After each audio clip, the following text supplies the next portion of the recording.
Ku mengingat kebaikanmu yang tak pernah berubah dalamku sejak pertama kali ku mengenalmu.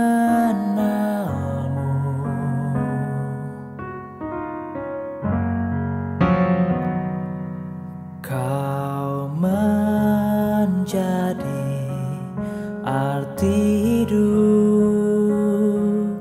dan tujuanku berjalan. Suatu hari nanti ku kan bertemu denganmu, Tuhan. Roh Kudus penuhilah hatiku, biarkan ku sujud menyembah padamu. Ku serahkan seluruh hidupku sebagai persembahan.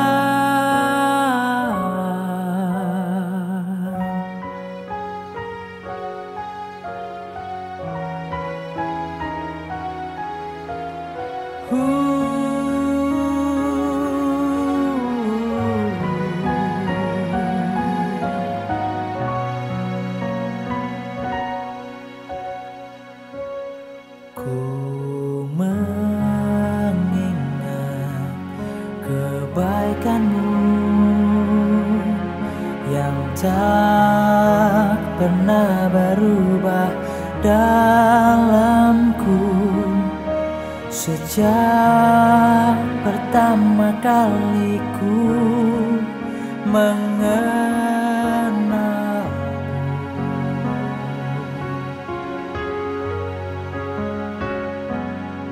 Kau menjadi arti hidup dan tujuanku berjalan.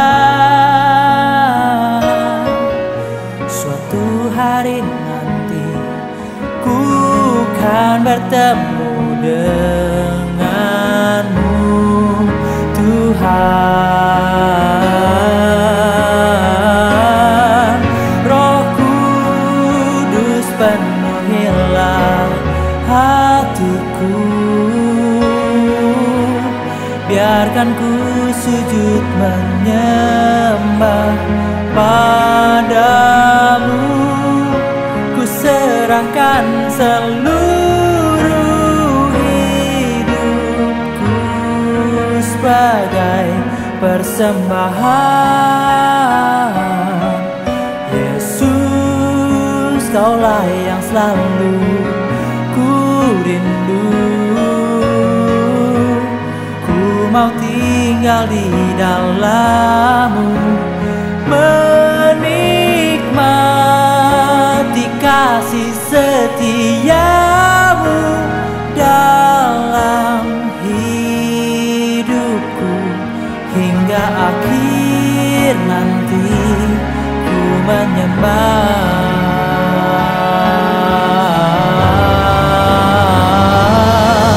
Yesus, Kaulah yang selalu ku rindu.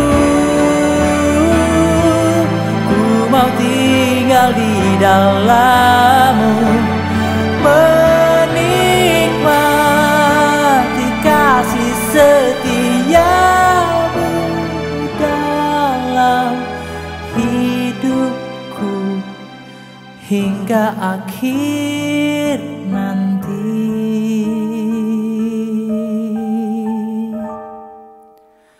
Ku menyembah,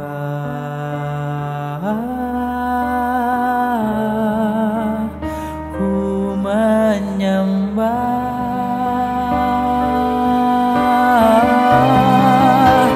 ku menyembah.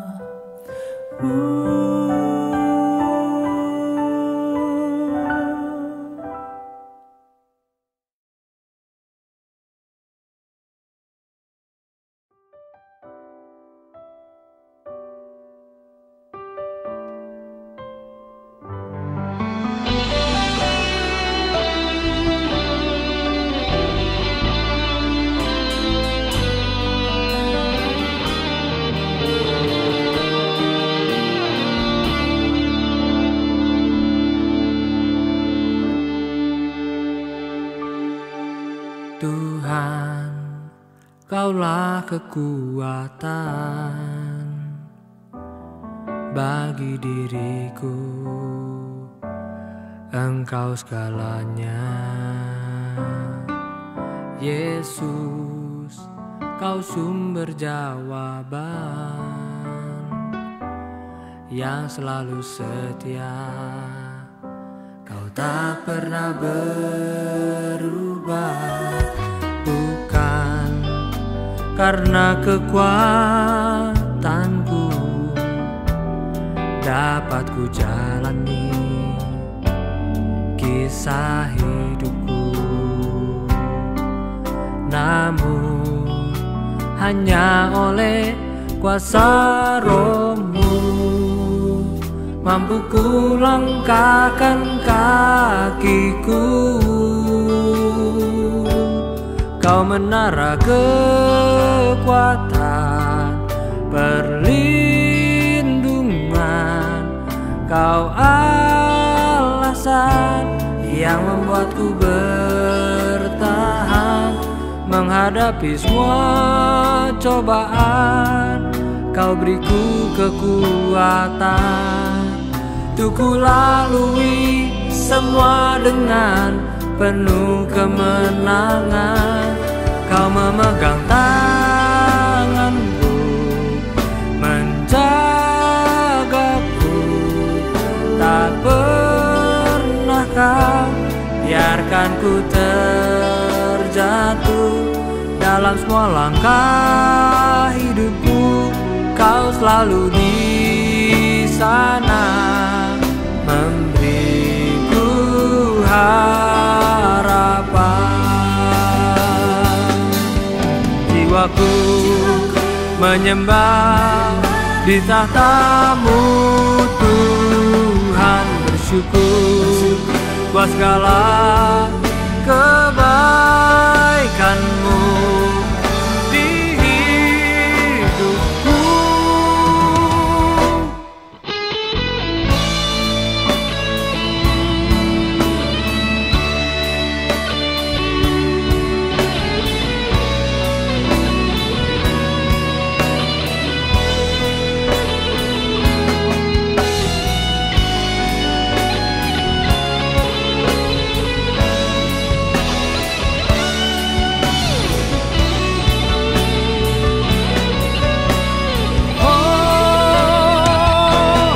Kau menara kekuatan, perlindungan, Kau alasan yang membuatku bertahan menghadapi semua cobaan. Kau beriku kekuatan untuk ku lalui semua dengan penuh kemenangan. Kau memegang tanganku, menjagaku, tak pernah Kau biarkan ku terjatuh. Dalam semua langkah hidupku, Kau selalu di sana, memberiku harapan. Dalam semua langkah hidupku, Kau selalu di sana, memberiku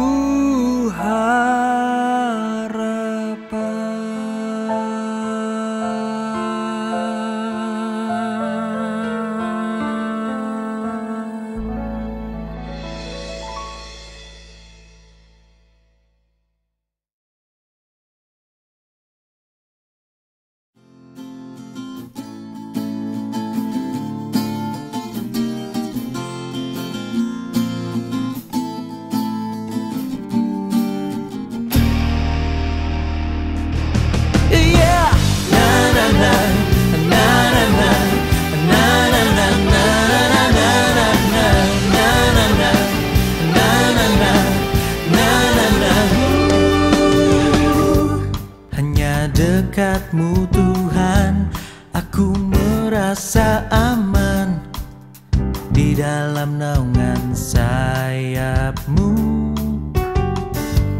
Hidupku telah berubah, semua tak lagi sama sejak ku bertemu denganmu. Kau yang memberi, Kau yang memberi sukacita di hati. Aku melayang tinggi bagaikan Raja Wali, mengatasi semua yang akan terjadi. Meski bumi bergoncang dan gunung-gunung beranjak, bersamamu ku terbang tinggi di awan. Na na na na na na na na na na na na na na na na na na na. Hanya dekat-Mu Tuhan, aku merasa aman di dalam naungan sayap-Mu. Hidupku telah berubah dan semua tak lagi sama sejak ku bertemu denganmu. Kau yang memberi.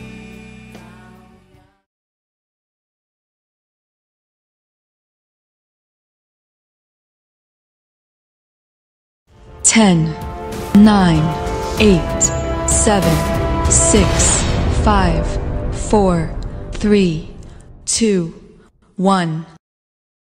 Selamat pagi saudara kekasih dalam Yesus Kristus. Kembali kita bertemu dalam ibadah online pada hari ini. Sebelum kita memulai ibadah kita, mari kita berdoa bersama-sama. Saya ajak saudara-saudara untuk berdoa sebelum kita memulai ibadah kita pada pagi hari. Mari kita berdoa.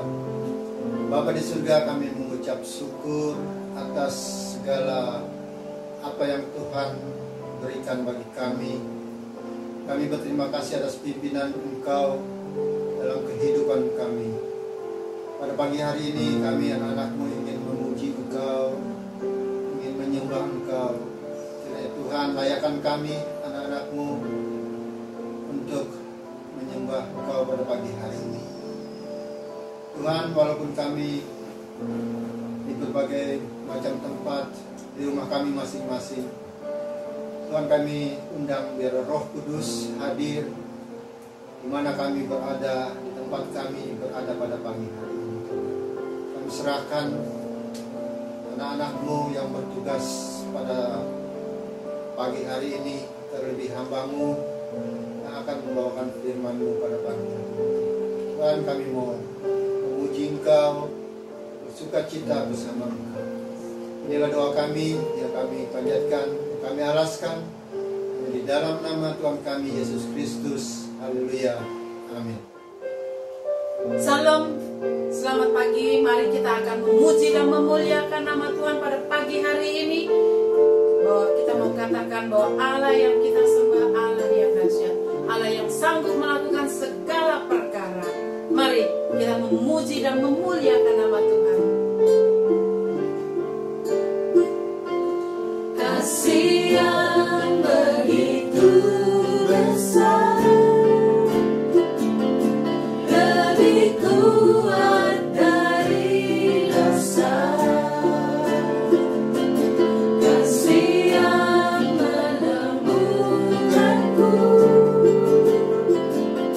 selamatkan dan pulihkanku.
dalam hadirat-Nya.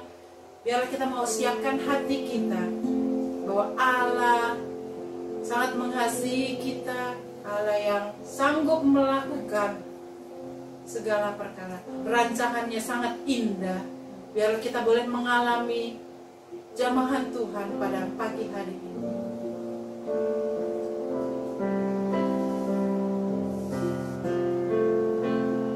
Kau Bapa yang mengasihiku,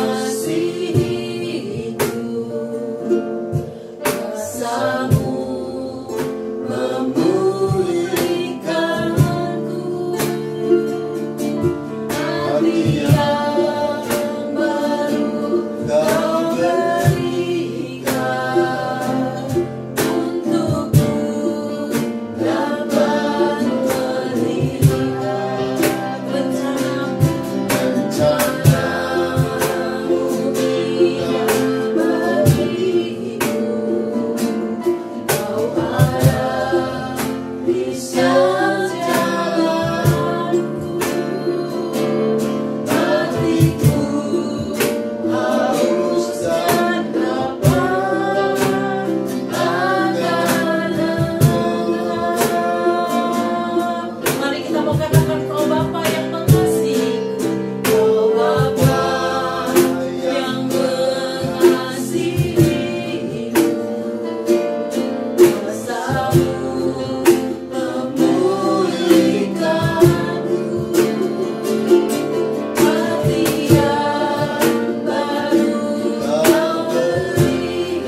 Bapak, Ibu, Saudara-saudara dikasihi Tuhan, sebelum kita sebentar akan mendengarkan firman Tuhan, mari kita akan melaksanakan kembali perjamuan kudus di pagi hari ini.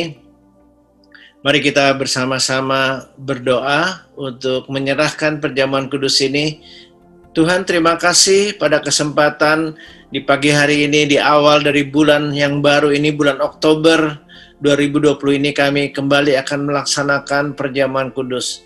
Berkati setiap kami yang ada di ibadah online pada hari ini, supaya kami boleh mengikuti dan ambil bagian dalam perjamuan kudus ini dengan hati yang layak dan berkenan kepadamu.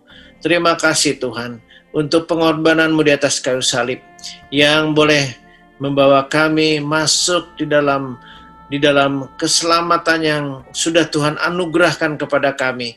Kami mau mengingat kembali apa yang sudah Tuhan kerjakan ketika Engkau mati di atas kayu salib untuk mati bagi kami seluruh umat manusia. Biarlah kami boleh melaksanakan sesuai dengan apa yang sudah Tuhan firmankan. Dalam nama-Mu kami sudah berdoa, haleluya, amin. Nah, Bapak Ibu Saudara sekalian, sebelum kita sebentar melaksanakan perjamuan kudus ini, saya masih ingin membacakan beberapa ayat dalam kebenaran firman-Nya. Pertama-tama dalam Yohanes 12 ayat 24, Tuhan pernah berkata, sesungguhnya jikalau biji gandum tidak jatuh ke dalam tanah dan mati, ia tetap satu biji saja, tapi jika ia mati, ia akan menghasilkan banyak buah. Ini adalah suatu gambaran yang sangat luar biasa dan tentang betapa perlunya pengorbanan Yesus. Karena apa? Jika biji gandum itu tidak ditanam ke dalam tanah, ia tidak akan menjadi tanaman gandum yang menghasilkan biji gandum yang berkali lipat. Yesus harus memang mati untuk membayar dosa-dosa kita semua. Itu adalah anugerah yang sangat luar biasa, tapi juga sekaligus Dia untuk menunjukkan kuasanya atas kematian. Bapak Ibu Saudara sekalian, kebangkitannya membuktikan bahwa Dia memiliki hidup yang kekal, memiliki kuasa sampai selamanya. Karena Yesus adalah Allah, maka Dia mampu memberikan hidup yang kekal yang sama kepada siapa saja yang percaya kepadanya. Kematian Yesus memberi hidup dan kemenangan kepada setiap orang yang mau datang kepadanya. Karena itu Bapak Ibu Saudara sekalian, kita mau lakukan perjamuan kudus ini dengan layak. Karena dalam 1 Korintus 11, saya juga akan bacakan beberapa ayat sebagai persyaratan untuk kita yang hendak ambil bagian dalam perjamuan kudus ini dengan hati yang layak. Dikatakan dalam ayat 26, 1 Korintus 11 ayat 26, sebab setiap kali kamu makan roti ini dan minum cawan ini, kamu memberitakan kematian Tuhan sampai Ia datang. Ayat 27, jadi barang siapa dengan cara yang tidak layak makan roti atau minum cawan Tuhan, ia berdosa terhadap tubuh dan darah Tuhan. Karena itu hendaklah tiap-tiap orang menguji dirinya sendiri, dan baru sudah itu ia makan roti dan minum dari cawan itu. Karena barang siapa makan dan minum tanpa mengakui tubuh Tuhan, ia mendatangkan hukuman atas dirinya. Sebab itu banyak di antara kamu yang lemah dan sakit, dan tidak sedikit yang meninggal. Kalau kita menguji diri kita sendiri, hukuman tidak menimpa kita. Tapi kalau kita menerima hukuman dari Tuhan, kita dididik supaya kita tidak akan dihukum bersama-sama dengan dunia. Nah, Bapak Ibu Saudara sekalian, tadi sudah diingatkan dalam ayat 26, setiap kali kita ambil bagian dalam perjamuan kudus, ini kita bukan hanya mengingat akan apa yang sudah Tuhan kerjakan bagi kita di atas kayu salib, tapi mengingatkan tugas kita, yaitu mari kita memberitakan kematian Tuhan. Sampai kapan? Sampai Dia datang kembali untuk yang kedua kali. Mari kita jadi pembawa kabar baik bagi keluarga, bagi teman-teman yang belum mengenal Tuhan. Ingat bahwa kematian Tuhan masih ditawarkan sampai hari ini, dan kitalah orang-orang yang mendapat amanat agung untuk membawa kabar baik ini. Tadi dikatakan, barang siapa dengan cara yang tidak layak makan roti atau minum cawan Tuhan, ia berdosa terhadap tubuh dan darah Tuhan. Karena itu hendaklah tiap-tiap orang menguji dirinya sendiri, dan baru sudah itu ia makan roti dan minum dari cawan itu. Jadi kita harus sebelum kita ambil bagian dalam perjamuan kudus ini, mari kita menguji diri kita. Apakah hari ini kita layak? Apakah kalau ada kesalahan dosa kita sudah minta ampun kepada Tuhan? Kalau ada kesalahan dosa kita juga kepada orang yang barangkali terakhir-akhir ini kita sudah sakiti, atau barangkali kita sudah membuat mereka berduka, sudahkah kita belajar minta ampun? Atau kita juga kita juga tidak menyimpan kesalahan orang dalam hati kita. Artinya, biarlah kuasa Tuhan itu menguasai hati kita. Kasih kepada Allah, kasih kepada sesama ini menjadi kunci dalam hidup kita. Karena itu yang Tuhan ingin kita lakukan selalu. Pasti kalau hubungan kita dengan Tuhan beres, hubungan kita dengan sama beres, dan kita sedang menjalankan firman, pasti hati kita dipenuhi dengan damai sejahtera. Ingat Bapak Ibu Saudara sekalian, selama Tuhan belum datang kembali kedua kali, kita masih dapat kesempatan. Kalau ada kesalahan, Tuhan bisa minta ampun. Tapi kalau Tuhan nanti datang sebagai hakim yang adil, kita tidak punya waktu lagi untuk memperbaiki segala kesalahan kita. Kita tidak punya waktu lagi untuk bisa menyelesaikan masalah dosa kita. Karena hanya Tuhan saja yang dapat menyelesaikan itu. Mari Bapak Ibu Saudara sekalian, kita dididik supaya kita belajar untuk semua boleh kita bertumbuh dalam roh, dalam Tuhan. Kita boleh menghasilkan buah-buah yang semakin memuliakan Tuhan. Siapapun kita yang hari ini akan ikut ambil bagian dalam perjamuan kudus, hendaklah Bapak Ibu Saudara sekalian sudah dibaptis sebagai tanda Bapak Ibu sudah lahir baru, sudah meninggalkan hidup yang lama, dan mari kita terus mengerjakan keselamatan kita sampai Tuhan datang. Mari kita berdoa sekali lagi sebelum kita melakukan perjamuan kudus ini. Tuhan, sebentar kami akan melaksanakan perjamuan kudus ini. Berkati supaya roti dan anggur ini boleh mengingatkan kami akan pengorbanan-Mu yang begitu besar, begitu sempurna. Engkau sudah memberikan yang terbaik dalam hidup kami, Tuhan. Engkau sudah pernah mati bagi kami manusia di atas kayu salib, supaya kami yang menerima Engkau sebagai juru selamat, kami boleh diperbaharui, menjadi manusia baru yang terus-menerus diperbaharui, menjadi semakin lama, menjadi semakin serupa Kristus. Demikian juga Tuhan, biarlah perjamuan kudus yang kami laksanakan di awal bulan ini boleh mengingatkan kepada kami. Hanya oleh pengorbananmu saja Tuhan, kami boleh menjalankan kehidupan di selama bulan Oktober ini dengan pertolongan, dengan kekuatan dan kemenangan yang daripadamu. Terima kasih Tuhan buat segala pengorbanan-Mu. Dalam nama-Mu kami sudah berdoa. Haleluya. Mari Bapak Ibu Saudara sekalian, kita boleh mengangkat roti di tangan kanan kita tinggi-tinggi. Kita mau melakukan sesuai dengan apa yang tertulis dalam kebenaran firman-Nya sebagai berikut dalam 1 Korintus pasal 11 ayat 23, sebab apa yang telah kuteruskan kepadamu telah aku terima dari Tuhan, yaitu bahwa Tuhan Yesus pada malam waktu Ia diserahkan mengambil roti, dan sesudah itu Ia mengucap syukur atasnya, Ia memecah-mecahkannya dan berkata, inilah tubuhku yang diserahkan bagi kamu, perbuatlah ini menjadi peringatan akan aku. Saudara-saudara, bukankah roti yang sudah dipecah-pecahkan ini adalah persekutuan dengan tubuh Kristus? Amin. Mari kita makan bersama dalam nama Tuhan Yesus. Haleluya.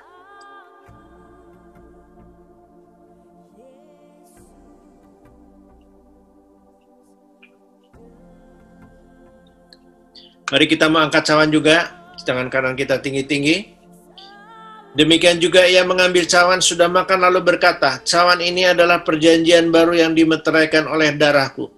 Perbuatlah ini setiap kali kamu meminumnya, menjadi peringatan akan aku. Saudara-saudara, bukankah cawan pengucapan syukur yang atasnya kita ucapkan syukur ini adalah persekutuan dengan darah Kristus? Amin. Dalam nama Tuhan Yesus, mari kita minum bersama.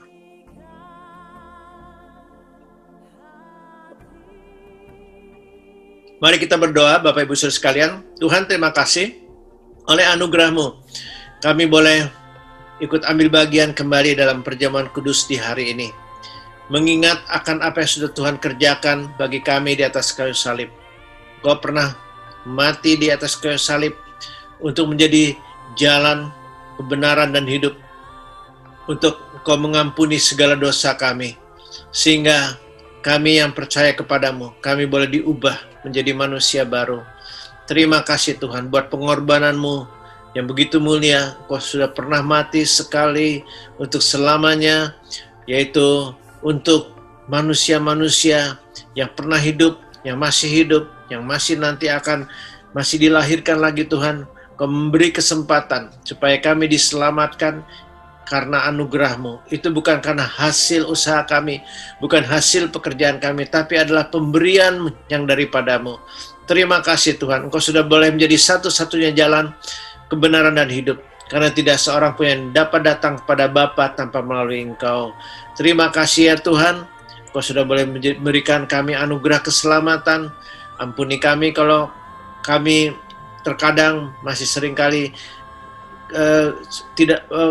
tidak menyenangkan hati-Mu, supaya kami boleh terus diubah, menghasilkan buah-buah yang semakin memuliakan nama Tuhan. Kami boleh maju, kami boleh bertumbuh, kami boleh menghasilkan buah-buah yang semakin memuliakan nama Tuhan. Berkati setiap pribadi yang hari ini boleh ikut ambil bagian dalam perjamuan kudus. Kami tahu darah-Mu tidak hanya berkuasa menyucikan kami, tapi darah-Mu juga berkuasa menyembuhkan kami yang sakit, menyembuhkan saudara-saudara kami yang dalam sakit. Kami tahu Tuhan, darah-Mu berkuasa juga memberikan kami kekuatan yang baru kalau ada di antara kami yang datang dengan kelemahan. Kalau di antara kami ada yang masih menghadapi persoalan yang berat, yang belum selesai, kami tahu Tuhan, kalau Engkau sudah pernah menang dari kematian, Engkau sudah pernah bangkit dari kematian, menunjukkan kemenangan-Mu atas maut. Kami percaya maut itulah musuh terakhir kami. Karena itu Tuhan, kami tahu bahwa di dalam Engkau tidak ada masalah yang terlalu besar yang tidak bisa diselesaikan, terlalu kecil yang tidak bisa diatasi. Semua di dalam Engkau dapat diselesaikan dengan baik kalau kami berjalan sesuai dengan firman Tuhan. Terima kasih Tuhan, kami bersyukur punya Tuhan yang baik, yang sudah boleh memberkati kami. Dan biarlah Tuhan, kami boleh menjadi orang-orang percaya yang terus bertumbuh, boleh diberkati Tuhan bahkan sepanjang bulan ini lagi. Sebentar kami akan kembali merenungkan firman-Mu. Berkati Ibu Pendeta Siska Obaja yang akan menyampaikan kebenaran firman-Mu, supaya melalui mulut lidah hamba-Mu ini kami boleh kembali dikuatkan, kami boleh kembali maju untuk melakukan apa yang menjadi bagian kami, supaya Engkau sendiri boleh melimpahkan janji-janji-Mu dalam hidup kami. Terima kasih Tuhan, di dalam nama-Mu kami sudah berdoa dan mengucap syukur. Haleluya. Amin. Shalom jemaat yang dikasih Tuhan, kita bersyukur kalau pada pagi hari ini kita masih bisa beribadah bersama-sama, memuji Tuhan, berdoa bersama, dan bahkan kita tadi telah mengadakan perjamuan suci. Nah, saya percaya bahwa Tuhan ada di tengah-tengah kita dan tetap melakukan apa yang ingin Dia lakukan bagi kita yang berharap dan bersandar kepadanya. Nah, pada pagi hari ini firman Tuhan diberi tema, atau saya beri tema, pelayan yang berkualitas. Kalau kita berbicara atau mendengar kata kualitas atau berkualitas, kita mempunyai image akan sesuatu yang punya nilai, punya value, punya mutu yang baik, atau sesuatu yang elok, indah, rapi, atau lagi hal-hal yang canggih yang dapat melaksanakan satu perintah dengan tepat, cepat, dan akurat. Atau juga sesuatu yang mempunyai daya tahan yang kuat, sesuatu hal yang tidak mudah rusak, tapi awet. Dan itu semua singkatnya kita sebut sesuatu yang wow. Kita juga mendengar bukan hanya barang-barang yang punya kualitas, tapi kita sering juga mendengar bahwa lulusan dari Eropa, khususnya Jerman dan Belanda, bukan karena kita dari Jerman dan Belanda, tapi lulusan dari Eropa itu, atau Amerika, atau bahkan beberapa uni di Indonesia juga melahirkan para sarjana yang berkualitas. Jadi ada orang yang berkualitas juga.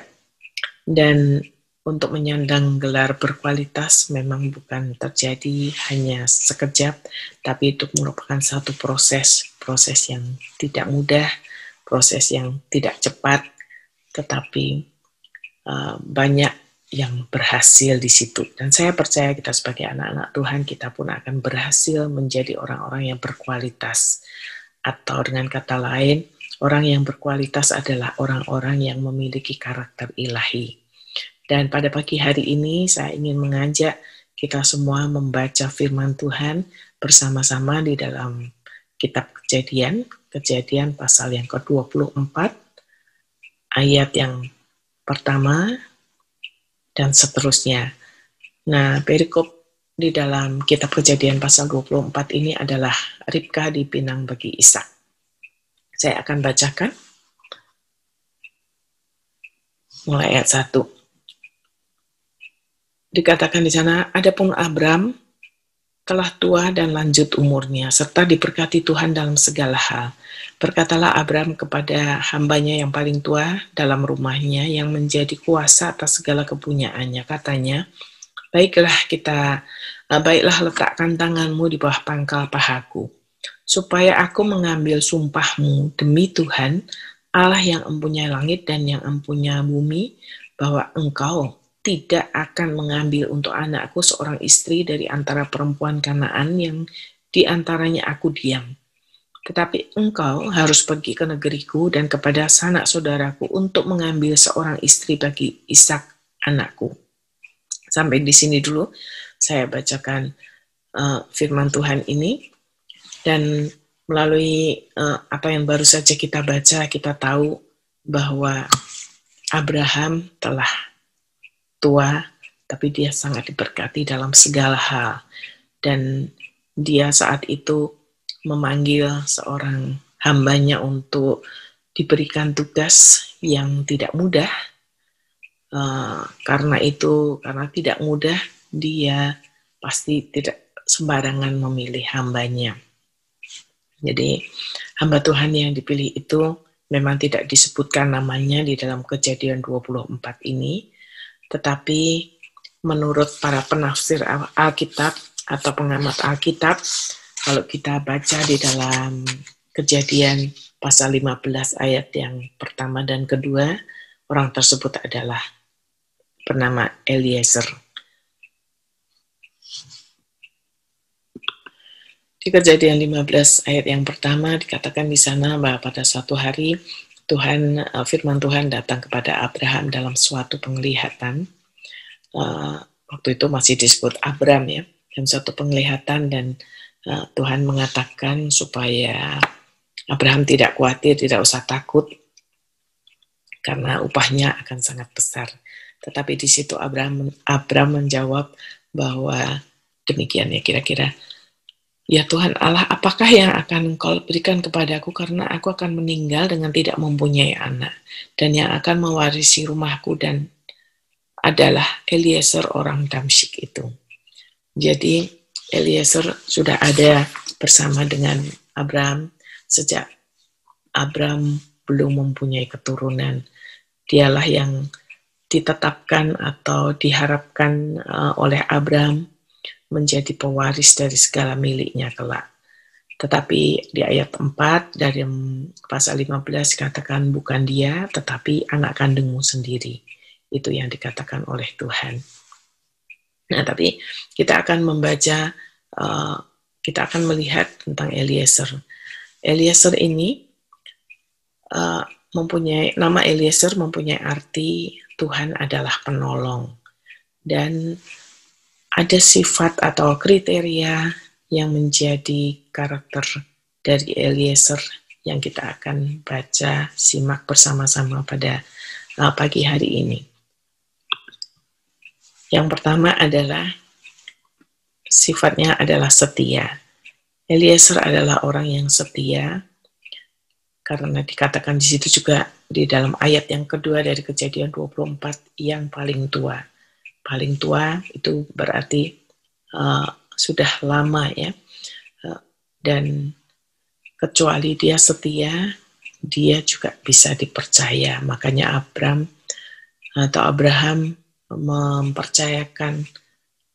memberikan kuasa atas segala kepunyaannya kepada Eliezer. Nah, berbicara tentang setia, itu adalah salah satu juga sifat daripada Tuhan kita. Setia. Di dalam Amsal 20 ayat yang ke-6, dikatakan di sana, banyak orang menyebut diri baik hati, tetapi orang yang setia, siapakah menemukannya? Memang saat-saat atau zaman-zaman sekarang ini kesetiaan adalah sesuatu yang sangat langka. Kita sering mendengar bahwa ada pasangan yang tidak lagi saling setia satu dengan yang lain. Sang istri berselingkuh atau sang suami berselingkuh. Atau bukan hanya dalam pasangan suami istri, tetapi juga pelayan-pelayan Tuhan di gereja. Banyak para pelayan Tuhan di gereja yang sering pindah-pindah gereja dan sebagainya. Tidak ada kesetiaan. Oleh karena itu dikatakan tadi, orang yang setia, siapakah menemukannya? Nah, selanjutnya di dalam 1 Korintus 1 ayat yang ke-9 dikatakan, Allah yang memanggil kamu kepada persekutuan dengan anaknya Yesus Kristus Tuhan kita adalah setia. Jadi setia itu merupakan karakter daripada Allah sendiri. Di dalam Matius 25 ayat yang ke-21 itu tentang perumpamaan tentang talenta. Tuhan mengatakan, di situ dikatakan, baik sekali perbuatanmu itu, hai hambaku yang baik dan setia. Engkau telah setia dalam perkara kecil, aku akan memberikan kepadamu tanggung jawab dalam perkara yang besar. Masuklah dan turutlah dalam kebahagiaan Tuanmu. Rupanya kesetiaan ini memiliki hal-hal kelanjutannya, yaitu kepercayaan yang lebih besar, dan bonusnya adalah masuk dalam kebahagiaan Tuanmu. Atau juga di dalam Wahyu 2 ayat yang ke-10b dikatakan, hendaklah engkau setia sampai mati, dan aku akan mengaruniakan kepadamu mahkota kehidupan. Jadi kriteria setia itu merupakan satu hal yang indah dan tidak akan sia-sia. Nah, dipercaya, tadi dikatakan juga di dalam Matius 25 ayat yang ke-21 tadi, dia ada hamba yang diberikan 5 talenta dan dia kerjakan dan menghasilkan 5 talenta lagi, yang 2 talenta juga demikian. Dan Tuhan katakan, itu hambaku yang baik dan setia, diberikan kepercayaan yang lebih lagi dan diperkenankan masuk dalam kebahagiaan Tuannya. Nah, kriteria yang kedua yang kita temukan dalam diri Eliezer adalah dia mempunyai sifat yang terbuka, yang berterus terang, dan itu dikatakannya di dalam ayat yang ke-5 sampai ayat yang ke-8. Dia mengatakan, gimana kalau perempuan yang akan dari tanah kelahiran Abraham itu nggak mau ikut dengan dia. Di sini dia berani mengatakan sesuatu yang menjadi pikirannya, dia sampaikan, dia terbuka, dan itu juga yang menjadi sifat yang baik gitu. Seringkali kita tidak terbuka satu sama lain, padahal kita satu tim. Di dalam pelayan Tuhan atau di dalam keluarga tidak ada keterbukaan, itu akan menjadi satu celah bagi iblis untuk dapat memecah belah kita. Oleh karena itu, baik kita sebagai keluarga, baik kita sebagai tim dalam satu pelayanan, baiklah kita juga boleh terbuka satu dengan yang lain. Mungkin hal-hal yang nggak enak kita bicarakan, kebutuhan dan sebagainya, tetapi kalau kita nyatakan itu dengan penuh kasih, saya percaya bahwa itu akan menjadi sesuatu yang dapat kita saling melengkapi satu dengan yang lain, karena Tuhan pun adalah Tuhan yang terbuka. Saya teringat akan kejadian pada waktu Tuhan datang kepada Abraham sebelum dia memusnahkan Sodom dan Gomora. Di sana dikatakan dalam Kejadian 18 ayat yang ke-17, Tuhan mikir gitu, apakah aku akan sembunyikan hal ini terhadap Abraham? Ya, jadi Tuhan sendiri adalah Tuhan yang terbuka gitu. Dan saya bersyukur sekali melihat sifat ini juga, karakter ini ada di dalam diri daripada Eliezer. Kalau kita memperhatikan dari ayat 5 sampai ayat yang ke-8 yang adalah percakapan antara Eliezer dan Abraham, kita jumpai bahwa Abraham pun mengatakan hal-hal yang positif, mengatakan akan janji Tuhan yang luar biasa, bahwa Tuhan juga yang akan mengutus malaikatnya untuk menyertai Eliezer dalam tugas yang diberikan kepada dia. Dan di ayat 9 dikatakan bahwa hamba itu meletakkan tangannya di bawah pangkal paha Abraham tuannya dan bersumpah kepadanya tentang hal ini. Sumpah model itu memang merupakan satu sumpah yang sangat tegas di masa itu, yang mempertaruhkan nyawanya dan tidak main-main. Jadi Eliezer mengerti bahwa dia harus bersungguh-sungguh, dan dia pun memang bersungguh-sungguh ya. Jadi ada hal yang bisa melepaskan dia dari sumpahnya itu, yaitu kalau memang nggak ada perempuan yang mau ikut bersama dengan dia. Tapi Abraham menguatkan bahwa pasti Tuhan ikut bekerja. Jadi luar biasa sekali dengan hal ini, dan itu juga yang menunjukkan bagaimana Eliezer itu mempunyai karakter yang ketiga, yaitu saya lanjutkan dulu membaca ayat 10. Kemudian hamba itu mengambil 10 ekor dari unta tuannya dan pergi dengan membawa berbagai barang berharga kepunyaan tuannya. Demikianlah ia berangkat menuju Aram Mesopotamia ke kota Nahor. Di sana disuruhnya unta itu berdiri di luar kota dekat suatu sumur pada waktu petang hari, waktu perempuan-perempuan keluar untuk menimba air. Ada beberapa ayat yang saya garis bawahi atau yang saya cetak dengan huruf tebal, dan saya rangkum menjadi satu. Itu adalah karakter yang ketiga daripada Eliezer, yaitu bijaksana. Dia tidak sembrono, tidak gegabah mengambil sumpah, tetapi dia benar-benar meyakinkan apa yang akan dilakukannya supaya tidak bertindak salah. Dan bijaksana juga berarti dia mempersiapkan sesuatu, merencanakan sesuatu dengan cermat. Dia mengambil barang-barang dan 10 ekor unta dari tuannya, kemudian baru berangkat. Dan ayat yang ke-11 merupakan ayat yang menjadi satu strategi dalam kehidupan dari Eliezer ini. Dia berhenti, enggak sembarangan di satu tempat, tetapi di tempat di mana memang dia diberikan tugas, yaitu waktu tempat para perempuan mengambil atau menimba air. Jadi itu semua ada di dalam strategi atau pemikiran daripada Eliezer ini. Luar biasa sekali.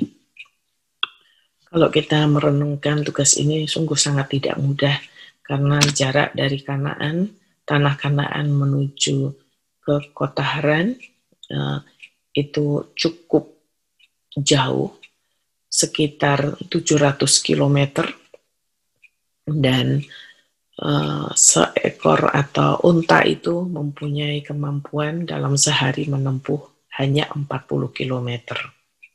Jadi diperlukan waktu kira-kira 17-20 hari untuk mencapai tempat tujuan. Waktu rombongan ini datang dan sampai di dekat sumur tadi, pasti keadaan mereka cukup lelah, dan mereka menunggu di situ. Bukan hanya sekedar menunggu, tetapi ayat berikutnya itu menjadi satu kriteria yang selanjutnya daripada Eliezer, ayat 12. Dikatakan di sana, lalu berkatalah ia, Tuhan, Allah Tuanku Abraham, buatlah kiranya tercapai tujuanku pada hari ini. Tunjukkanlah kasih setiamu kepada Tuanku Abraham. Jadi, sifat yang ketujuh atau kriteria yang ketujuh daripada seorang Eliezer adalah dia adalah seorang pendoa. Dia berdoa untuk rencananya, dia juga berdoa supaya kerinduannya Abraham terpenuhi, dan dia berdoa kepada Allah yang benar. Saya percaya dia sudah menerima Tuhan karena sudah melihat bagaimana teladan yang diberikan oleh Abraham, dan dia berdoa kepada Tuhan. Dia katakan, Tuhan Allahku, Tuhannya Tuanku Abraham, ya. Dan bersyukur juga bahwa disebutkan, buat rencanaku berhasil pada hari ini. Ada kata-kata hari ini. Dia mempunyai target yang luar biasa dengan waktu. Nanti kita akan menyimak lagi bagaimana dia mempergunakan waktu dengan baik, ya. Nah, jadi kriteria yang keempat adalah bahwa Eliezer ini seorang pendoa. Di dalam doa daripada Eliezer ini, dia katakan sesuatu yang sangat spesifik yang bisa kita jumpai dalam ayat yang ke-14. Dikatakan di sana, kiranya terjadilah begini, anak gadis kepada siapa aku berkata, tolong miringkan buyungmu itu supaya aku minum, dan yang menjawab, minumlah, dan unta-untamu juga akan kuberi minum. Dialah kiranya yang kau tentukan bagi hambamu Ishak. Maka dengan begitu akan ku ketahui bahwa engkau telah menunjukkan kasih setiamu kepada tuanku itu. Luar biasa sekali bahwa Eliezer meminta sesuatu yang spesifik lebih daripada yang diminta oleh Abraham. Abraham hanya mengatakan bahwa pergi ke sanak saudaraku, jangan ambil perempuan Kanaan, jadi pergi ke saudaranya, dan dia tidak mengatakan apa-apa lagi, ya, bawalah gadis dari sana. Ya. Tetapi Eliezer ini minta kepada Tuhan sesuatu hal yang sulit sebetulnya. Karena apa? Karena dia minta gadis itu tidak hanya memberi minum bagi dia, tetapi juga bagi unta-untanya. Itulah yang dia minta. Dan kenapa saya bilang itu tidak mudah? Kalau memberi minum hanya kepada seorang yang sudah lanjut usianya, mungkin kita semua akan memberinya dengan penuh kerelaannya. Tapi kalau gadis yang diminta itu adalah gadis yang juga memperhatikan unta-untanya, itu bukan satu hal yang mudah.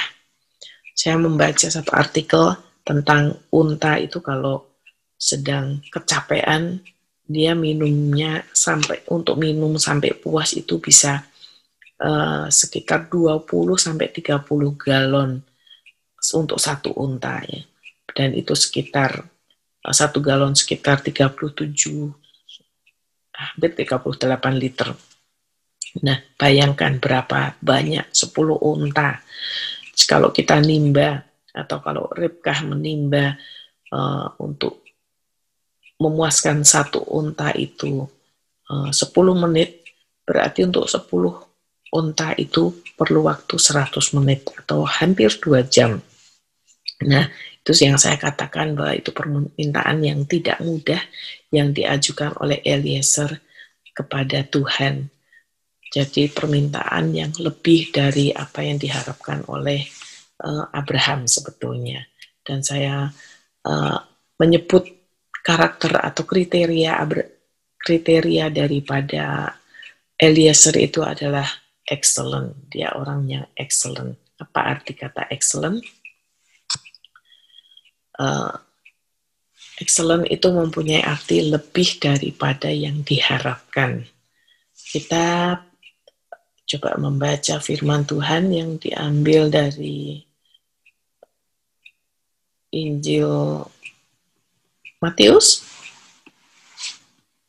5 ayat yang ke-9, 39 dikatakan, Tuhan berkata kepada kita, ya, padamu, jangan kamu melawan orang yang berbuat jahat kepadamu, melainkan siapa yang tampar pipi kananmu, beri juga kepadanya pipi kirimu. Siapa yang hendak mengadukan engkau karena ingin bajumu, serahkan juga jubahmu. Siapa yang memaksa engkau berjalan sejauh 1 mil, berjalanlah bersama dia sejauh 2 mil. Jadi Tuhan mengajarkan kepada kita untuk berlaku lebih daripada yang diharapkan. Saya percaya bahwa Tuhan kita itu nggak main-main juga dengan hal ini, karena ia menunjukkan, ingin mengajarkan kepada kita kemurahan Dia. Apa ya maksudnya? Kalau dengan kata-kata, siapa yang memaksa engkau berjalan sejauh 1 mil, berjalanlah bersama dia sejauh 2 mil. Kalau saya perhatikan atau saya membaca dalam hukum Romawi, kalau seorang serdadu Romawi meminta untuk orang Yahudi membawakan barang dia sejauh 1 mil, itu tidak bisa ditawar lagi. Itu udah satu keharusan. Dan setelah itu kalau dia mau lagi untuk menyuruh, orang Yahudi ini bisa mengatakan enggak. Tetapi Tuhan mengajarkan berjalanlah bersama dia sejauh 2 mil. Artinya kita dengan rela mau memberikan, menawarkan jasa kita dengan kemauan kita sendiri, dengan kerelaan itu untuk berjalan, membawakan lagi sejauh 1 mil lagi. Berarti Tuhan yang kita sembah adalah Tuhan yang mengajarkan untuk kita memberi dengan murah hati, more than excellent ya. Itu satu karakter selanjutnya daripada Eliezer. Dikatakan di dalam ayat yang ke-15, sebelum ia selesai berkata, maka datanglah Ribkah yang lahir bagi Betuel, anak laki-laki Milka, istri Nahor, saudara Abraham. Buyungnya dibawanya di atas bahunya. Dikatakan ayat 16, dia sangat cantik parasnya, seorang perawan, belum pernah bersetubuh dengan laki-laki. Ia turun ke mata air dengan mengisi buyungnya, lalu kembali naik. Ayat yang ke-17 dikatakan, kemudian berlarilah hamba itu mendapatkannya, serta berkata, tolong beri aku minum air sedikit dari buyungmu itu. Lalu Ribka memberikan minuman itu, maka segeralah diturunkannya buyungnya ke tangannya, serta diberikannya dia minum. Ada kata-kata segera. Demikian juga ayat 19 dikatakan bahwa setelah selesai memberi hamba itu minum, berkatalah ia, baiklah untuk untamu juga aku timba air sampai semuanya puas minum. Kemudian segeralah dituangnya air yang di buyungnya itu ke dalam palungan, lalu berlari, bukan berjalan ya. Berlari ia sekali lagi ke sumur untuk menimba air, dan ditimbanyalah untuk semua unta orang itu. Jadi kalau kita melihat dari ayat-ayat yang baru saja kita baca, kita melihat ada 3 pribadi, yaitu Tuhan yang segera menjawab doa atau kerinduan Eliezer sebelum dia selesai ngomong, datang Ribkah. Kemudian Eliezer sendiri juga, kemudian berlarilah ayat 17, hamba itu mendapatkan Ribkah serta berkata, tolong beri aku minum. Jadi Eliezer juga berlari. Kemudian kita melihat juga Ribkah juga ia segera menurunkan buyungnya. Kemudian ia segera, ayat 20, menuangkan air yang di buyungnya ke dalam palungan dan berlari. Ya.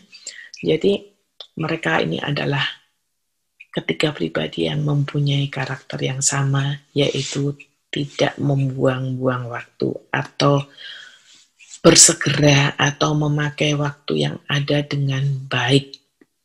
Baik Eliezer, Ribkah, maupun Tuhan sendiri.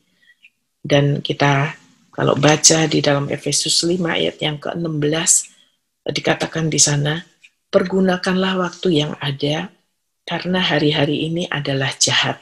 Tuhan memperingatkan kita supaya waktu yang ada kita pakai dengan baik untuk melakukan hal-hal yang mempunyai nilai, mempunyai value, dan kita tidak membuang-buang waktu yang ada ini dengan sembrono, tapi kita pakainya dengan penuh tanggung jawab.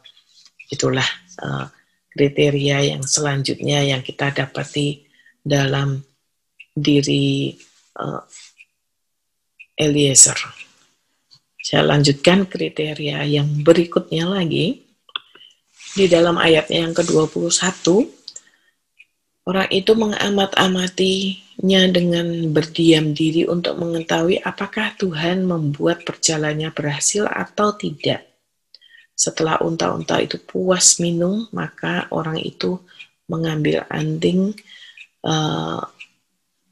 dan sebagainya, ya, serta berkata, "Anak siapakah engkau? Baiklah, katakan kepadaku, adakah di rumah ayahmu tempat bermalam bagi kami?" Nah, dalam ayat 21 kita melihat bahwa Eliezer adalah orang yang cermat. Dia nggak banyak ngomong, tapi mengamatinya untuk mengetahui semua yang telah dimintanya.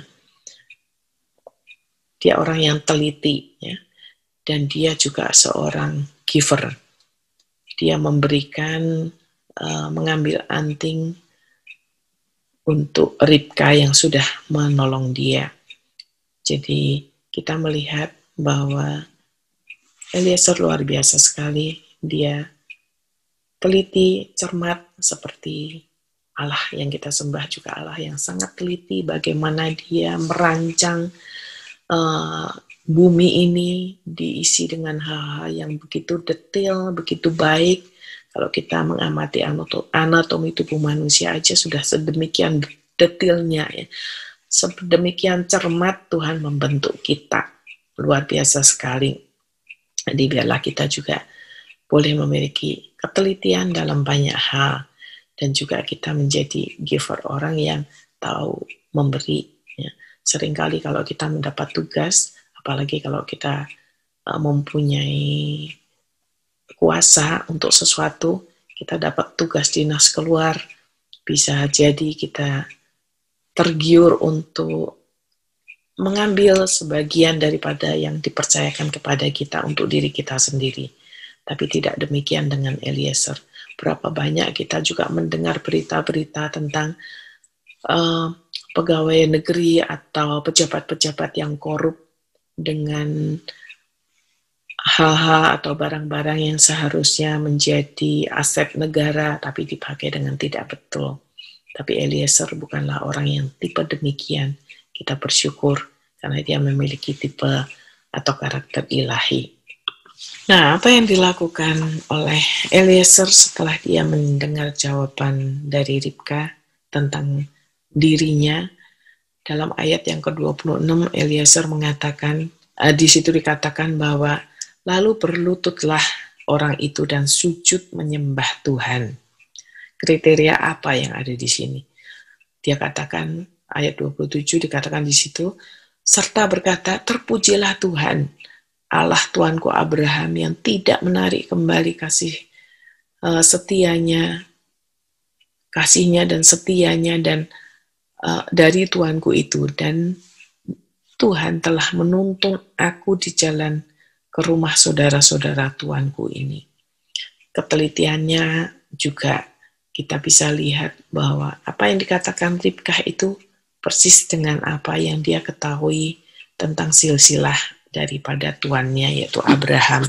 Dan untuk itu dia sangat bersyukur, dia menyadari bahwa Tuhan benar-benar ikut bekerja dalam tugas misinya untuk mendapatkan seorang istri dari sanak famili dari Abraham ini.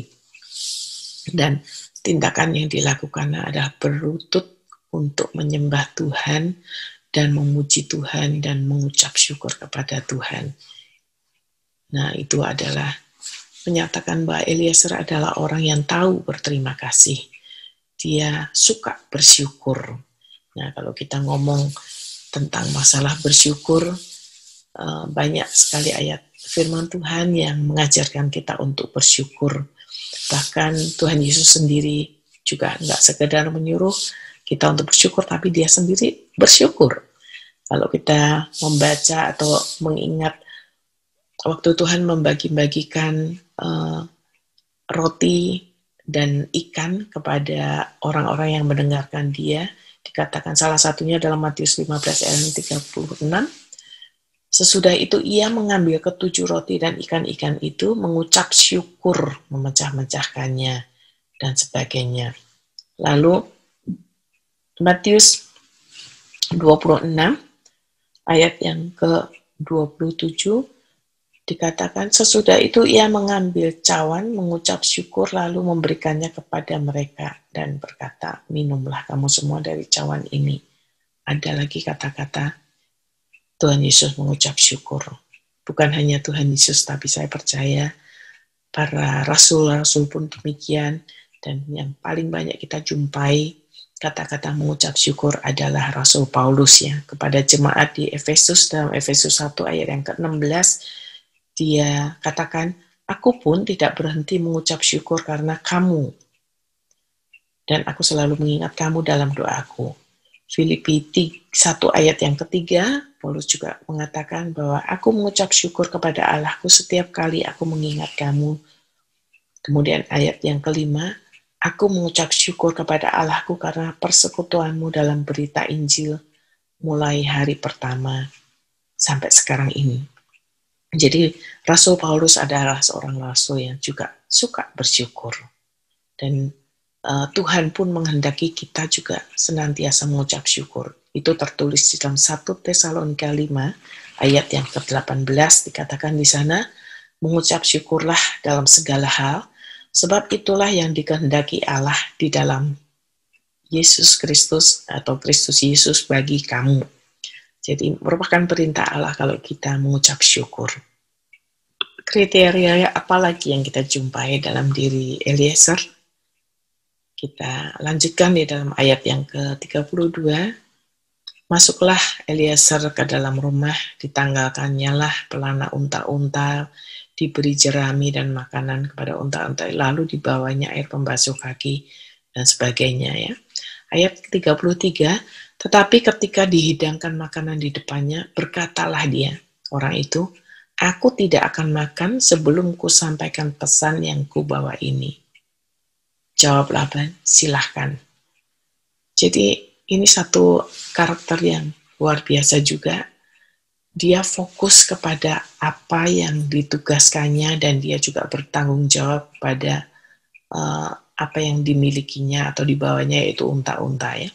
Jadi Eliezer adalah seorang pelayan, seorang hamba yang fokus akan tugasnya yang dipercayakan kepada dia. Bukan mendahulukan kepentingan dirinya. Saya percaya saat itu dia lapar banget gitu. Tetapi dia nggak egois. Dia tahu dia apa yang menjadi hal utama. Tuhan juga mengatakan dalam Yohanes, makananku ialah melakukan kehendak Bapa. Dan itu juga yang menjadi kriteria daripada Eliezer. Makanan boleh, tapi tugas itu yang harus disampaikan dahulu. Sebelum itu disampaikan, dia tidak ingin menjamah makanan tersebut. Luar biasa. Kalau kita lanjutkan di dalam ayat yang ke-34, lalu berkatalah ia, aku ini hamba Abraham. Hamba Abraham. Dan dia ceritakan di ayat 35 sampai ayat berikutnya tentang perbuatan Tuhan kepada yang dilakukan atau dialami oleh Abraham ya, dan keluarganya. Itu diceritakan kepada Laban dan keluarga daripada Ribkah. Ayat 49 juga dikatakan, jadi sekarang apabila kamu mau menunjukkan kasih dan setia kepada tuanku itu, beritahukanlah kepadaku, dan jika tidak, beritahukan juga kepadaku, supaya aku tahu entah berpaling ke kanan atau ke kiri. Kalau seseorang yang diberi satu kuasa sedemikian besar masih menyatakan dirinya ini hamba dan sebagainya, itu ada satu kerendahan hati yang luar biasa dari Eliezer. Jadi karakter yang selanjutnya adalah kerendahan hati. Dia tahu diri, dia bisa menempatkan diri, dan dia juga menceritakan perbuatan Tuhan yang ajaib terhadap Abraham. Artinya adalah dia suka bersaksi. Saya percaya orang yang suka menceritakan perbuatan Tuhan yang ajaib, yang dahsyat, menceritakan kasih dan perbuatannya adalah orang-orang yang rendah hati. Tapi kalau kita dalam obrolan-obrolan kita jarang menceritakan tentang Tuhan, biasanya yang kita ceritakan adalah kegagahan kita, kemampuan kita, dan itu bukan satu kerendahan hati, bahkan bisa jadi itu satu kesombongan yang ada pada kita. Karena itu kita harus berhati-hati untuk apa yang kita katakan, karena Tuhan ingin perkataan-perkataan kita adalah perkataan-perkataan yang membangun. Ada hal-hal yang dikatakan atau dituliskan di dalam firman Tuhan mengenai menceritakan perbuatan yang ajaib. Cukup banyak di kitab 1 Tawarikh 16 ayat 9 dan ayat 24 ada, tapi saya akan membacakan yang dari Mazmur 96 ayat yang ketiga.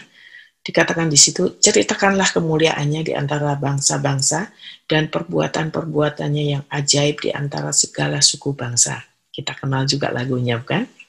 Kemudian 1 Petrus 2 ayat 9, dikatakan di sana bahwa tetapi kamulah bangsa yang terpilih, imamat yang rajani, bangsa yang kudus, umat kepunyaan Allah sendiri, supaya kamu memberitakan perbuatan-perbuatan yang besar dari Dia yang telah memanggil kamu keluar dari kegelapan kepada terangnya yang ajaib. Jadi Tuhan juga rindu agar kita menceritakan perbuatan-perbuatan tangannya yang ajaib. Artinya kita juga suka menyaksikan kebaikan Tuhan, perbuatan Tuhan yang dahsyat, supaya banyak orang juga boleh mengenal, mengetahui, dan ingin lebih dekat lagi kepada Tuhan. Juga kita sebagai anak-anaknya, kalau kita menceritakan perbuatan-perbuatan Tuhan yang ajaib, itu membangun kita. Mungkin dalam keadaan sedang menghadapi tantangan yang berat, tapi kalau kita memikirkan perbuatan Tuhan yang ajaib, kebaikannya yang tidak pernah berhenti dalam kehidupan kita, tidak pernah meninggalkan kita, itu akan membuat kita semakin kuat. Kita akan berfokus kepada Tuhan, bukan kepada persoalan kita sendiri. Dan hal-hal selanjutnya yang kita akan lihat di sini adalah apa yang menjadi karakter daripada Eliezer itu. Di ayat yang ke-49 tadi, dia berterus terang berani lagi menyatakan dan meminta jawaban dari Laban supaya ia dapat mengambil keputusan. Itu tadi sudah kita bahas bersama-sama, dia orang yang terbuka. Kemudian di ayat yang ke-52 kita menemui juga di sana ketika hamba Abraham itu mendengar perkataan mereka, sujudlah ia sampai ke tanah menyembah Tuhan.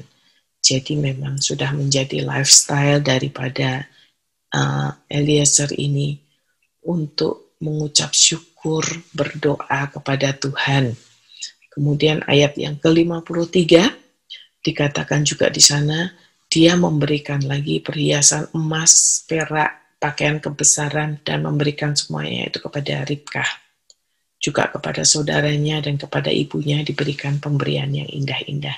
Jadi memang dia suka memberi, menyalurkan apa yang menjadi hak dan kerinduan dari tuannya kepada keluarganya ini, bukan untuk dianya sendiri. Kemudian peneguhan daripada kriteria yang tadi kita sudah bahas bersama-sama, dia katakan di dalam ayat 54, di sana dia minta, lepaskan aku pulang kepada tuanku. Kenapa dia katakan itu? Karena memang dia memohonkan hal itu, dan saudaranya Ribkah serta ibunya mengatakan bahwa tolong supaya 10 hari lagi gitu ya, karena masih ingin bersama dengan putrinya. Tetapi ayat 56, Eliezer mengatakan, jangan tahan aku, sedang Tuhan telah membuat perjalananku berhasil. Lepaskan aku, lepaskan aku supaya aku pulang kepada mereka. Jadi memang Eliezer adalah orang yang bisa mengatur waktu dengan baik. Dia tidak menyia-nyiakan dan tidak berlambat-lambat seperti istri Lot yang suka berlambat-lambat ya.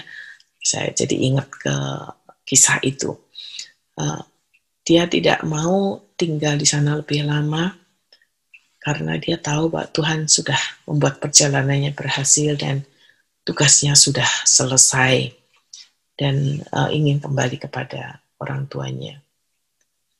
Jadi itu yang dilakukannya, bagaimana dia bisa memakai waktu dengan sebaik-baiknya. Kemudian di ayat 61, Ribka juga orang yang mau segera pergi mengikuti Eliezer ini. Dia juga memiliki sifat yang sama, tidak menunda-nunda, tapi dia berkemas dan ikut bersama-sama Eliezer kepada Abraham. Ribka membawa hamba-hambanya perempuan. Demikianlah Eliezer membawa Ribka lalu berjalan pulang. Saya membaca ini merupakan satu kelegaan. Saya bayangkan Eliezer itu lega banget di sini. Ribka adalah benar-benar orang yang sesuai dengan kriteria yang dia minta kepada Tuhan dan juga yang diminta oleh Abraham sendiri. Nah, pada waktu dalam perjalanan itu disebutkan, saya loncat ayat 65, dikatakan di situ waktu Ribka menanyakan, siapakah laki-laki itu yang berjalan di padang ke arah kita? Jawab Eliezer adalah, dialah tuanku itu. Nah, jadi dia katakan lagi, dia tuanku. Eliezer adalah sungguh orang yang mempunyai kerendahan hati. Kerendahan hati itu sangat diperlukan oleh seorang pelayan Tuhan. Kita sebagai pelayan Tuhan, kita jangan sampai sombong, tinggi hati, eksklusif, tapi kita benar-benar mau bergaul dengan siapa saja untuk menjangkau mereka. Dan ayat yang ke-66 merupakan kriteria terakhir yang saya akan bahas di sini. Kemudian hamba itu menceritakan kepada Ishak segala yang dilakukannya. Tugasnya telah selesai dan berhasil dengan baik. Dan dia menceritakan kepada Ishak segala yang dilakukannya. Ada pertanggungjawaban, ada report. Sangatlah baik kalau kita sudah menyelesaikan tugas-tugas yang dibebankan atau dipercayakan kepada kita. Kita juga memberikan laporan dengan betul, dengan semuanya, tidak ada yang ditutup-tutupi dan sebagainya. Dan biarlah kita boleh menerima berkat-berkat kriteria pelayan yang berkualitas ini. Ada 11 ya tadi, setia dan dapat dipercaya, yang kedua terbuka, yang ketiga bijaksana, yang keempat merupakan seorang pendoa dan juga punya target, yang kelima sifatnya excellent, yang keenam memakai waktu dengan baik, teliti, tahu berterima kasih, suka bersyukur. Yang ke-9 adalah fokus kepada tugas, bukan menjadi orang yang egois, memikirkan dirinya sendiri. Yang ke-10 adalah kerendahan hati dan suka bersaksi. Dan yang terakhir adalah seorang pelayan yang mempunyai tanggung jawab. Nah, kita sudah belajar mengenai Eliezer ini. Kita ini adalah para pelayan Tuhan. Kita semua tidak seorang pun terkecuali. Kita yang sudah diselamatkan, Tuhan minta supaya kita juga melakukan apa yang Tuhan lakukan, menjadikan setiap orang muridnya, melakukan amanat agung. Apakah ada tadi kriteria-kriteria yang sudah kita sebutkan yang belum kita miliki atau mungkin belum kita lakukan dengan maksimal? Mari kita introspeksi diri kita sendiri, karena saya percaya bahwa sebagaimana tadi kita juga sudah sempat singgung dalam Yohanes 12 ayat yang ke-26, dikatakan barang siapa melayani aku, ia harus mengikut aku, dan di mana aku berada, di situ pun pelayanku akan berada. Barang siapa melayani aku, ia akan dihormati Bapa. Luar biasa, yang menghormati bukan manusia. Manusia kadang-kadang merendahkan kita, atau menghina kita, atau menertawakan kita, memfitnah kita. Tetapi Allah Bapa adalah pribadi yang tahu apa yang kita lakukan, yang kita pikirkan, yang belum kita ucapkan, dan Dia menghormati kita. Luar biasa kalau dihormati oleh Raja di atas segala raja. Dan akhirnya 1 Korintus 4 ayat yang kedua, akhirnya yang dituntut dari pelayan-pelayan yang demikian ialah bahwa mereka ternyata dapat dipercayai. Sudahkah kita menjadi para pelayan Tuhan yang dapat dipercayai? Salah satu kriteria orang yang berkualitas adalah dapat dipercayai, sebagaimana juga yang ada dalam diri Eliezer. Mari kita bersama-sama berdoa. Terima kasih Bapa, kami sudah mendengarkan firman Tuhan yang kami simak bersama-sama melalui kehidupan Eliezer. Eliezer yang berarti Tuhan adalah penolong. Kami percaya Engkau juga penolong kami Tuhan. Dan Eliezer boleh memiliki kriteria yang luar biasa, di mana dia belajar banyak dari Abraham yang menjadi bapa rohaninya. Biarlah Tuhan juga menolong kami sebagai jemaat-Mu, untuk kami boleh melihat orang-orang yang selama ini sudah mengajarkan hal-hal yang baik tentang firman-Mu kepada kami semua, jemaat-jemaat Tuhan, orang-orang yang pantas dihargai, dan khususnya kepada pribadi Kristus sendiri Tuhan yang selama ini menjadi gembala agung kami. Biarlah kami boleh semakin belajar dari Dia, dari Kristus melalui firman Tuhan. Jadikan kami orang-orang yang gemar membaca firman-Mu, gemar berdoa juga Tuhan, sehingga kami boleh menjadi sahabat Tuhan. Terima kasih Bapa, sempurnakan hamba-Mu yang sudah menyampaikan dengan penuh kekurangan, agar supaya jemaat-Mu boleh mengingat dan menerapkan semua yang tadi telah kami simak bersama-sama dalam kehidupan kami semua.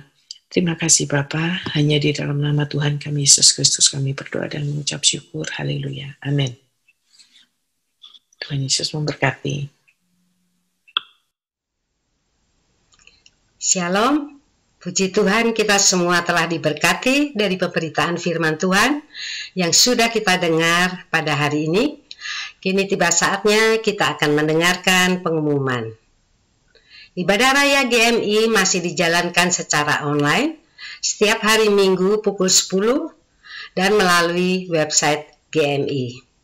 Dan doa bersama sebelum ibadah dimulai pukul 9:15 sampai pukul 9:45 melalui Webex, dan nomor ID juga sudah tertera di sini.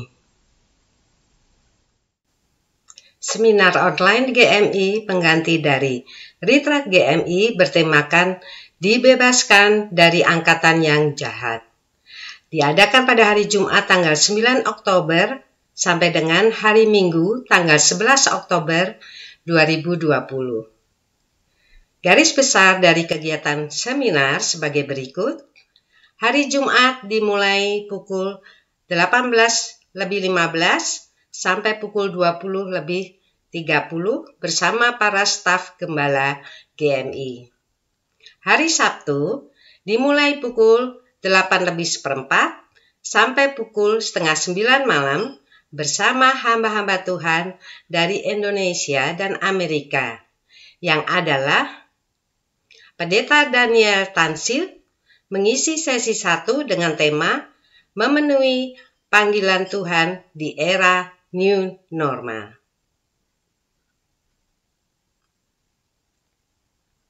Pendeta Raya Ginting mengisi di sesi 2 dengan tema Kebangkitan Generasi Baru. Dan Pendeta Paulus Mulyadi membawakan di sesi 3 untuk kaum pria dengan tema menjadi pria sejati di tengah angkatan yang bengkok hatinya. Ibu Pendeta Lydia Tanijaya membawakan tema menjadi perempuan bijak di tengah angkatan yang jahat di sesi 4 untuk para wanita. Akan membawakan seminar untuk kaum muda di sesi 5 dengan tema Panggilan Anak Muda di Akhir Zaman. Di hari terakhir seminar online pada hari Minggu, dilaksanakan ibadah raya dan pengutusan pada pukul 9:04 pagi sampai pukul 12 siang bersama Pendeta Bambang Suprapto dan tema Misi Gereja di Akhir Zaman. Setiap memasuki kegiatan seminar akan diawali dengan doa bersama selama 30 menit. Informasi seminar selanjutnya, seminar dilakukan via Zoom, pendaftaran via form online, link ada di flyer, paling lambat tanggal 3 Oktober pukul 9 malam. Nama pendaftaran harus sama dengan nama login Zoom. Peserta harus memilih sesi-sesi yang akan diikutinya. Biaya untuk seminar online berupa persembahan sukarela yang akan diserahkan kepada para pembicara tamu dari Indonesia dan Amerika. Untuk nomor rekening untuk transfer persembahan, silakan menghubungi koordinator setempat. Selamat mengikuti seminar online GMI dan menerima berkat-berkat Tuhan. Pengumuman berikutnya adalah kegiatan-kegiatan GMI di setiap kota yang masih juga dilaksanakan secara online. Untuk kapan dan waktunya kegiatan Hope, kegiatan Perak Perkasa, dan juga Kompak, silahkan melihat di penayangan yang ada di sini. Mari jemaat Tuhan, kita semakin giat di dalam persekutuan-persekutuan yang ada di gereja kita. Kita rajin berdoa bersama dan mendalami firman Tuhan lebih lagi menjelang kedatangan Tuhan Yesus yang kedua.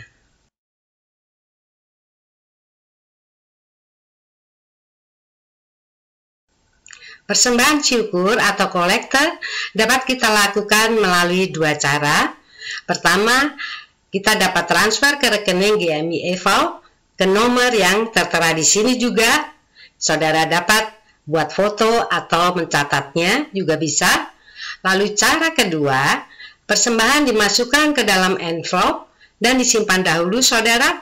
Bila nanti ibadah raya sudah dijalankan seperti biasa di gedung gereja, persembahan yang sudah terkumpul itu dapat dimasukkan ke dalam kantong pundi persembahan. Sekian pengumuman GMI pada hari ini saudara. Terima kasih atas perhatiannya. Dan selanjutnya Bapak Gembala kita, Pendeta Silvanus Sobaja akan menutup ibadah kita dengan doa dan juga doa berkat.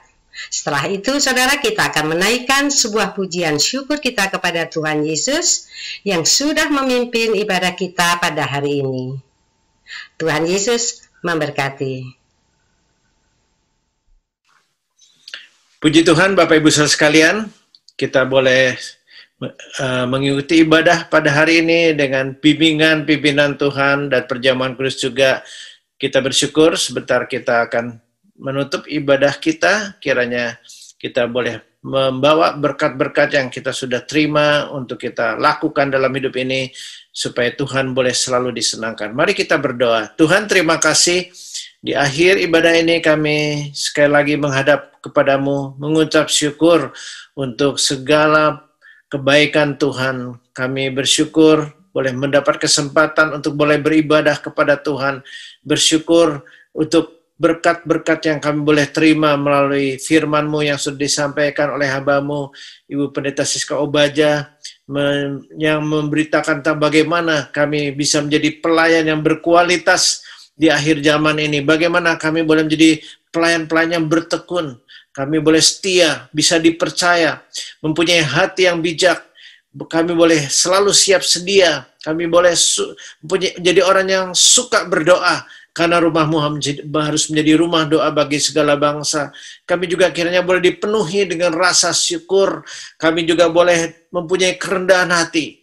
Kami boleh bertanggung jawab melakukan apa yang Tuhan percayakan. Biarlah Tuhan, jadikanlah kami pelayan-pelayan Tuhan di akhir zaman ini. Karena Tuhan memanggil kami bukan sebagai penonton, sebagai orang-orang yang dipakai menjadi berkat, menjadi terang, menjadi pelayan Tuhan. Barang siapa yang melayani Engkau, dia akan dihormati oleh Bapa. Terima kasih ya Tuhan. Kami tahu pelayanan merupakan anugerah yang besar yang kami boleh lakukan dalam hidup ini. Jadikanlah kami pria-pria, juga wanita-wanita, bahkan juga anak-anak yang boleh sungguh-sungguh menjadi alat dalam tangan Tuhan di akhir zaman ini. Berkati Ibu Siska Obaja yang sudah menyampaikan berkat firman-Mu, supaya Engkau memberikan terus hikmat, akal budi, dan memakai dengan semakin luar biasa Tuhan dalam pelayanannya. Terima kasih ya Tuhan untuk kami semua yang boleh mengikuti ibadah ini. Kami sudah boleh diberkati melalui perjamuan kudus. Mari Bapak, kami sebelum menutup, kami mau terus mengingat untuk bangsa dan negara kami Indonesia. Kami terus berdoa untuk rencana untuk pilkada, penyelenggaraan pilkada serentak tahun 2020 ini yang akan tetap digelar pada tanggal 9 Desember yang akan datang, agar pemerintah tegas menerapkan protokol kesehatan dengan ketat sehingga tidak menjadi klaster baru penularan COVID-19.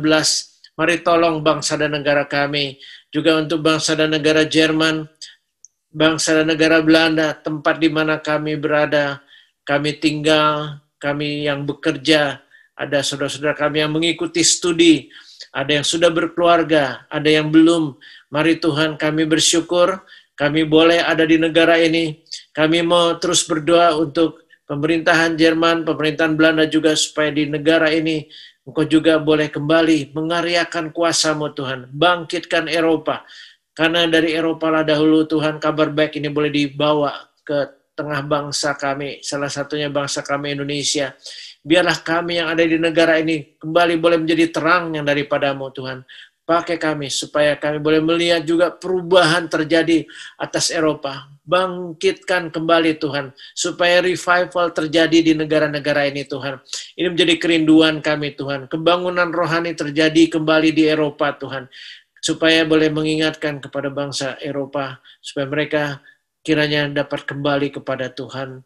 Ini menjadi doa kami Tuhan. Kami bersyukur, kami boleh menutup ibadah kami. Kami percaya bahwa jerih payah kami dalam persekutuan dengan Tuhan tidak pernah sia-sia. Kau memberkati setiap pribadi yang sudah ambil bagian dalam pelayanan, baik sebagai tim musik pujian, sebagai host atau presenter, sebagai pembawa firman, dan juga kami semua Tuhan. Biarlah kami boleh meninggalkan forum online ini dengan penuh sukacita.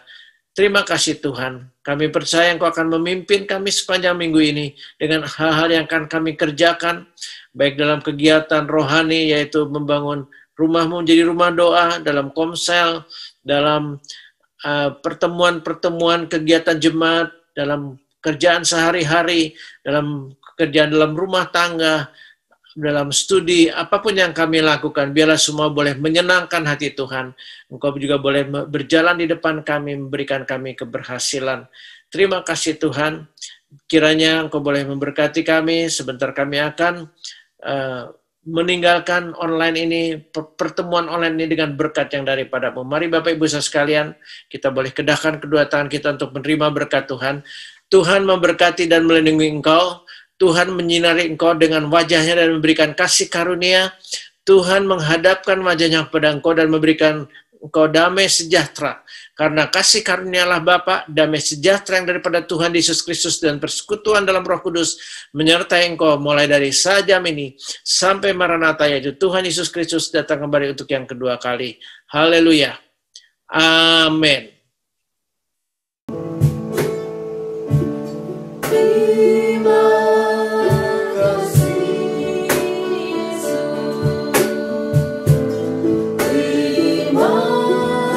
kasih Yesus.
Tuhan Yesus memberkati.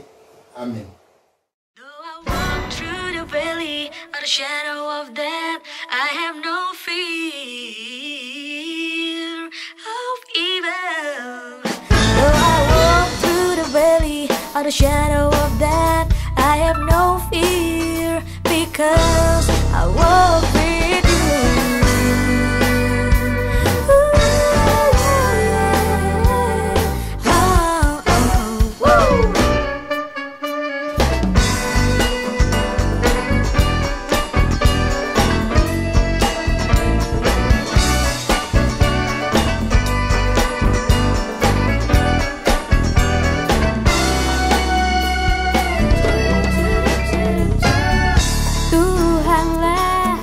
Gembalaku,